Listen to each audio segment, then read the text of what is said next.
गारपीट झाली, तर इतर तालुक्यांमध्येही पावसाने जोरदार हजेरी लावली। या अवकाळी पावसामुळे आंबा, गहू, हरभरा आणि ज्वारी या रब्बी पिकांचं नुकसान झालंय, तर उदगीर तालुक्यातील वायगावमध्ये शेतात काम करत असताना अंगावरती वीज पडून एका शेतकऱ्याचा मृत्यू झालाय।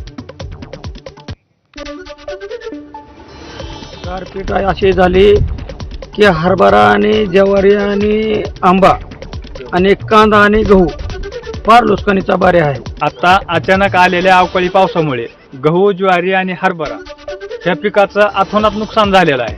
त्याचबरोबर आमच्या आंब्याला लागलेला मोहर आणि छोटे छोटे लागलेले आंबे पूर्ण नुकसान झालेले आहेत। गहू काढण्याला आलेला आहे, ज्वारी काढण्याला आलेली आहे, आंब्याला मोहर छोटे छोटे आंबे लागलेले, प्रचंड नुकसान झालेलं आहे।